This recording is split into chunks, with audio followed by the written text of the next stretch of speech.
Buenos días, estimados, buenas tardes o buenas noches, no sé, en el momento en el que estén viendo este video, pues qué gusto saludarlos.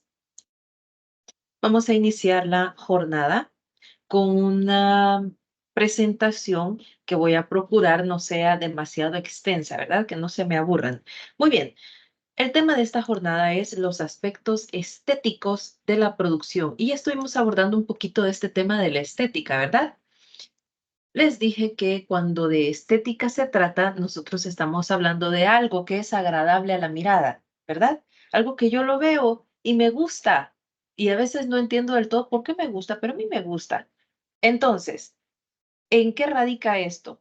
Hablamos de las dimensiones del lenguaje audiovisual, vimos el aspecto morfológico, vimos el aspecto en morfológico, hablamos de las formas, cómo las voy a colocar dentro de un cuadro, vimos el aspecto de fondo, de si está enfocado, si está desenfocado, si tenemos gran profundidad de campo o poca profundidad de campo, etcétera. Entonces, ahora vamos a hablar de, ya sé qué es, cómo lo aplico, cómo hago una imagen que se vea estética o que sea agradable a la vista de mi audiencia, que no parezca un desorden y aunque lo sea, que no les provoque aversión a menos que yo quiera, ¿ok? Aquí vamos a estar en control de nuestros mensajes. Primero, ¿qué es la producción de televisión? Esta es la respuesta y es con lo que hemos estado trabajando, ¿verdad? Es la definición. Ya la habíamos visto, no me voy a detener mucho, solo a manera de recordatorio, es un arte. ¿El arte de qué? De organizar las formas dentro de un cuadro, ¿ok? Utilizando formas pertinentes de montaje y de transición. ¿Montaje qué es? Es que voy a colocar primero, qué video va después, qué imagen va después, luego qué le sigue y así sucesivamente. Eso es el montaje. Cuando yo estoy editando, voy colocando en orden y a eso se le llama, cada uno de los materiales, eso se le llama montaje. Y luego transición entre imagen e imagen. Estará el momento en el que ustedes necesitarán las transiciones. Ejemplo, estamos trabajando motion graphic. No sé si se guarda lo que yo escribo aquí, creo que no. Motion graphic. Si no, no tengo nada en que, en que escribirlo, pero bueno, se escribe MOTION GRAPHIC. Motion Graphic. Entonces, yo estoy trabajando Motion Graphic, que es básicamente animaciones, texto, mucho movimiento, algo dinámico. Voy a necesitar más de alguna transición para que no se me aburra la audiencia. Se utiliza muchísimo en publicidad. Entonces, necesito transiciones dinámicas. Luego habrá un momento en el que se necesite otro tipo de transición, una transición un poquito más sobria. Digamos, en el himno nacional, yo quiero mostrar a, a los que están, digamos, a los gobernantes de un lado, pero luego quiero mostrar a la audiencia, a las personas aquí cantando. Entonces quiero hacer una transición entre esta imagen y esta otra imagen. Podría hacerlo por corte directo, que es de una imagen a otra y ya. Y en muchos casos voy a necesitar cortes directos, no es que sean malos. Pero habrá otro momento, como este caso del ejemplo, en el que una transición me puede ayudar. Yo voy a poner una tipo difuminación, que se van mezclando las imágenes hasta que queda solo la segunda, ¿ok? Quedaría bastante bien en este caso. Y luego podríamos hacer otra transición hacia el cielo y unas avecitas volando y luego una toma de San Salvador. Ahí está bien. Entonces, yo decido y mi criterio es lo que vuelve a esto una producción un poco más compleja y una producción artística. Ok, avanzando, aquí tenemos una ilustración que puede que a alguien le guste y puede que a alguien no le guste. Vamos a analizar un poquito el aspecto estético de esta ilustración. Es de el pintor Salvador Dalí y fue una de mis preferidas cuando yo estaba pequeña, estaba en un libro. Entonces, aquí tenemos un punto de fuga, un punto central desde el que parten un montón de líneas, pero todas van de forma casi simétrica hacia ese punto, lo que resulta agradable porque da una sensación de orden, aunque los elementos que están sobre la mesa no sean simétricos.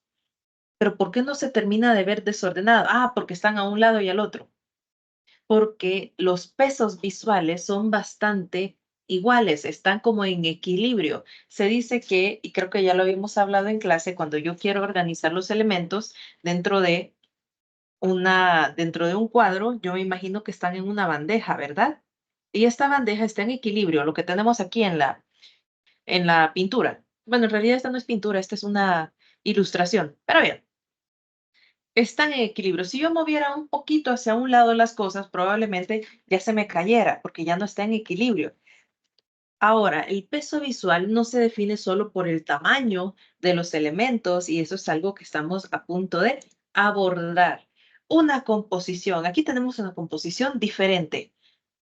No depende de ningún elemento simétrico, de ningún, si hay más o menos un punto de fuga, pero realmente es muy distinto. Aún así, no se siente desordenado. Y cuando uno ve esta pintura, en general, se siente bien. Es una bonita pintura, pero ¿por qué? ¿Cómo está esta composición? A ver, aquí tenemos algo que es muy interesante y es un equilibrio entre las tonalidades cálidas y las tonalidades frías, que se llevan básicamente la mitad de esta pintura. La mitad sería cálida y la otra mitad sería fría. Tenemos el color amarillo, los colores anaranjados, tirándole a rojo, que están equilibrados con el color azul, con el color verde. Entonces, eso le agrega equilibrio a esta pintura y también que se respeta la ley de la gravedad. La mayoría de los elementos están en la parte inferior.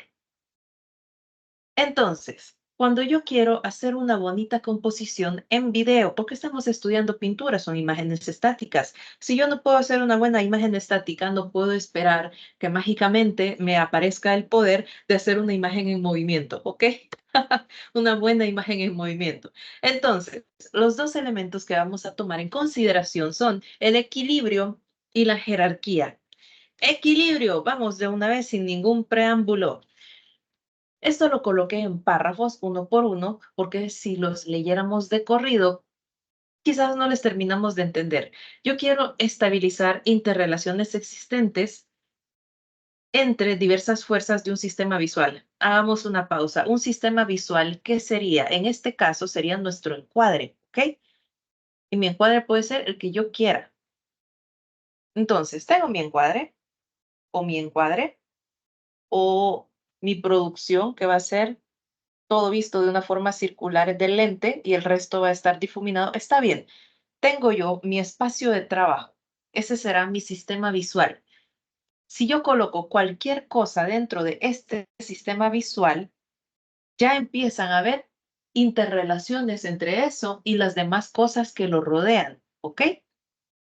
Entonces, cuando yo digo quiero estabilizar, me refiero a que quiero que las personas entiendan qué es lo que están viendo, que no vean que hay un desastre entre ellas. Y también en que cuando yo hablo de equilibrio, y acabamos de mencionar el peso visual, de que nada tenga igual peso que la cuestión que yo quiero que sea la principal. Continuemos. Si todas las fuerzas son iguales o son compensadas, se dice que están en equilibrio. Digamos, yo ahorita ando una camisa de puntitos, ¿ok? Y todos estos puntitos están casi que a la misma distancia, ¿ok? Es un pequeño desorden, pero organizado. ¿Qué es esto? Es una camisa que está en equilibrio, es un diseño de puntitos que están en equilibrio. ¿Por qué? Porque todos están, es un diseño que se repite, es repetitivo. Entonces está en equilibrio. Yo no siento que, se imaginan, hubiera un gran círculo aquí de un lado, como que ya perdería un poquito de sentido el diseño de esta camisa. O le pongo unas 3 rosas aquí, pum, pum, pum. Tendría que verificar un montón de factores para asegurarme de no arruinar el diseño que ya tiene. Entonces, las fuerzas en este caso de la camisa son iguales.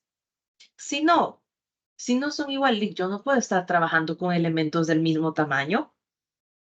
Ni siquiera lo que tenemos aquí en pantalla, nada es del mismo tamaño.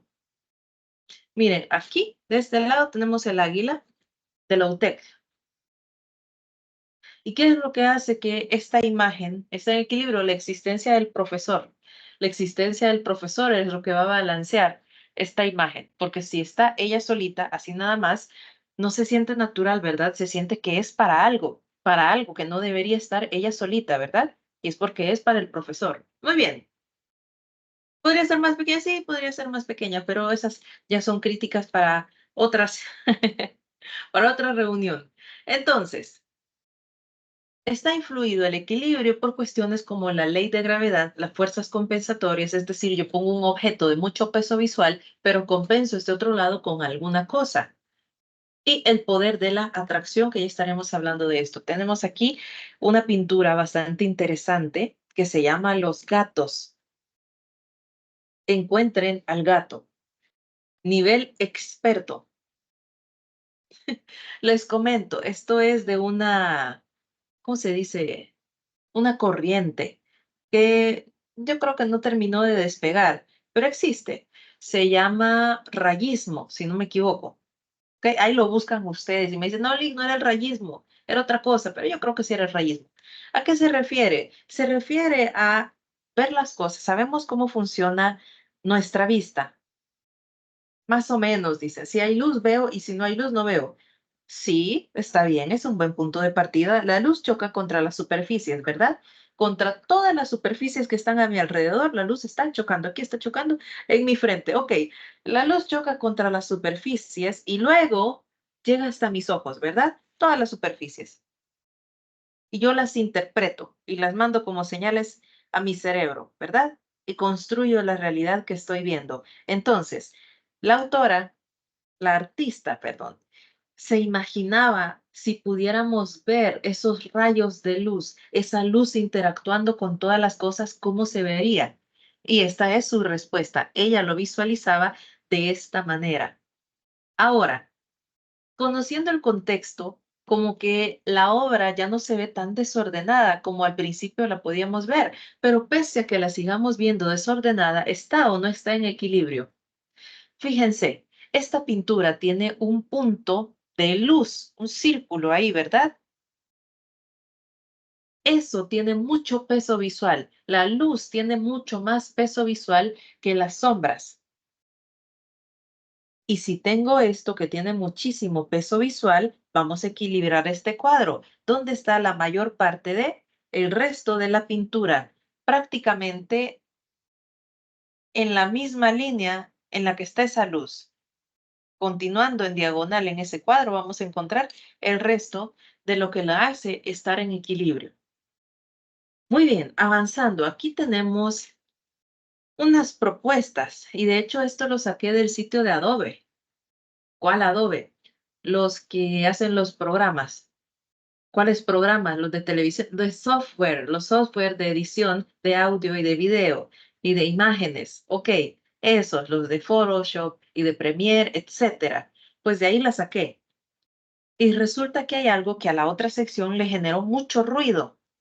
Y es que cuando mostraron el ejemplo de equilibrio simétrico, en realidad solo se reflejó uno de los lados.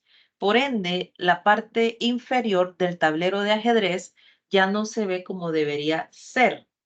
¿Por qué? Porque tenemos un reflejo. Aunque es exactamente igual lo que está a la izquierda de lo que está a la derecha, a mí personalmente no me molesta, pero a muchos sí les generó ruido, no les gustaba. ¿Por qué?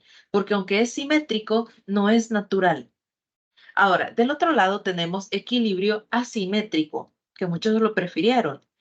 ¿Por qué? ¿Por qué sigue estando equilibrado, aunque mi elemento principal ya no está al centro? Hoy está a un ladito. ¿Por qué lo sigo viendo en equilibrio? En mi caso, todavía estaría equilibrado por este gran elemento que tenemos aquí. Pero bien, en el caso del ejemplo, ¿por qué todavía se ve en equilibrio, aunque ya no esté de forma simétrica? Porque tenemos algo que balancea esta imagen, ¿ok? Que lo balancea como una, pues, para la redundancia, una balanza que tiene luz, ¿ok? Le agregaron un pequeño destello de luz y hay elementos de mayor tamaño que ayudan a proporcionar bien esta imagen. Está muy bonito. Ok, a ver, en teoría ya lo entendí. Ahora necesito consejos para poder aplicarlo. Consejos con una pintura bastante graciosa de Fragonard que que me sirve perfecto para esta clase. Ahora, Fragonard era ese amigo que yo creo que hoy en día él dibujaría NFTs, nada, mentira, él dibujaría bastantes cosas siempre y cuando le paguen. ¿Por qué? A él lo llegó a buscar un caballero que, según el mito, ya había ido con otros pintores que lo habían rechazado. Él quería una pintura de su amante y el que ya conoce la historia en este momento está, sí, es cierto, pero no le puede contar porque es un video, a menos que ponga pausa y la cuente. Ok, voy a poner cara de que escucho. Para el que la podía contar, le pausara. Bien, entonces, tenemos aquí una señorita que se destaca, es el elemento principal, atrae la mirada, porque es muy bello su vestido. Sí, no, es que no es solo por eso. El pintor la colocó de tal forma que toda la composición me lleva a ella. Nada llama más mi atención que ella. Si el caballero que está entre los arbustos en la parte inferior izquierda estuviera vestido de un color similar, pastel o bien iluminado, él también generaría mucho interés, pero algunos primero la ven a ella, luego ven cualquier otro detalle y encuentran ya las cositas que están escondidas. Algunos quizás desde aquí no alcanzan a ver al perrito que está ladrando. Ahí lo buscan. Entonces, ¿por qué? ¿Por qué y cómo el autor logró dirigirnos? Él no está para decirnos, miren primero esto, entonces tiene que asegurarse de que uno lo haga sin que él esté ahí físicamente para contarnos. Un caballero llegó y le dijo que le pintara a su amante y que pintara al esposo de esa señorita y que lo pintara a él también. Primero, cuenta la historia que le pidió que pintara al esposo de su amante con un traje de, ¿cómo se dice? Como de padre religioso. Y ahí hasta él dijo, no, no, no, uy, me puedo meter en problemas. Estas épocas no me permiten. Hasta hoy en día yo no puedo solo llegar a burlarme de una religión. Entonces le digo, sí lo voy a pintar, pero ese detallito no, ese no va. Entonces, ahí está el esposo de ella que le está ayudando, le está columpiando. Y está ella bien feliz en el ir y venir entre su esposo y su amante, y todavía ella mira directamente a su amante que está ahí abajo y él la ve, no se sabe si ve por debajo de la falda o le ve el rostro a ella, pero algo de ahí está viendo. Y el perrito está simbolizando la fidelidad y le ladra a ella porque es un infiel. Y está Cupido a un lado diciendo, "Shh, cállense, esto es un secreto. ¿Ok? Bueno, no estoy de acuerdo con el mensaje, pero la pintura es muy bonita. ¿Cómo se logró? Jugando con los colores. Los colores claros siempre van a pesar más que los colores oscuros. No es casualidad que el resto de la pintura esté básicamente oscuras. Es a propósito, para dirigir mi mirada a donde quiere el autor. Siguiente, los cálidos pesan más que los fríos. No sería lo mismo, aunque esté bien iluminada, si su color de vestido fuera verde oscuro, si así se confunde ahí con el resto de la arboleda, si su vestido fuera café, si su vestido fuera morado, pues, no es lo mismo, ¿verdad? Él se aseguró de poner un color pastel que pesara muchísimo más que los demás. Los colores saturados pesan más que las transparencias. ¿Qué colores saturados tenemos aquí? Básicamente, solo algunas partes del vestido de ella, ¿ok? Están saturados. Transparencia, vamos a verlo como el resto de las tonalidades de un color. Y ahí tenemos muchísimas tonalidades de un mismo color, que es el verde, y los colores que están cerca de él en el círculo cromático. Los contrastes pesan más que las sutilezas. Si yo pongo una fotografía con la técnica del split light, que sería, hay luz de este lado y de este lado hay sombra. Ese contraste pesa mucho, atrae mi mirada. ¿Ok? Esta es la parte uno y aquí tenemos la parte 2. Lastimosamente, por cuestión de derechos de autor, no les voy a poner el video, pero sí lo pueden buscar, ¿ok? ¿Cuál es la escena? En esta escena tenemos a nuestro personaje que es Spider-Man en la película de Across the Spider-Verse, parte uno. Entonces, la primera. Las zonas de atracción. En esta escena es importante que la audiencia se centre mucho en el protagonista sin distraerse con el resto de la ciudad. Una ciudad es llamativa. ¿Cómo logro que se entienda? No, es que él es el elemento primordial en este momento. Primero, entendamos dónde están las zonas de atracción. Las zonas de atracción normalmente están en las esquinas, ¿ok? Esquina 1. Ay, me quedo un poquito. No sé, de hecho, si van a quedar grabadas estas cosas, pero yo lo voy a hacer por cualquier cosa, ¿ok? En la esquina superior izquierda y derecha y en las dos esquinas inferiores, al centro y en las diagonales que cruzan entre esas esquinas, ¿ok? Sería aquí, aquí, aquí y aquí. Estos son los puntos de atracción y al centro. Y luego las diagonales entre estas esquinas, ¿ok? Estos son los puntos de atracción, donde normalmente nosotros vemos. Rara vez vamos a ver primero aquí, primero aquí, primero quiero ver aquí, a menos que sea un texto, ¿verdad? Primero aquí, rara vez. Entonces yo aprovecho esas zonas donde normalmente busco y una empresa casi siempre en esas zonas de atracción es que va a colocar su logo. ¿Por qué? Porque es una zona donde generalmente los humanos miramos. Así que entiendo dónde debo colocar a mi personaje para atraer la mirada de la audiencia. Otra zona de atracción, las zonas más luminosas.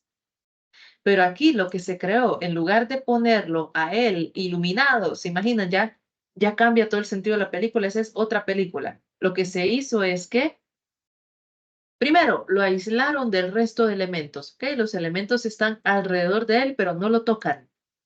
Está aislado, está él solito.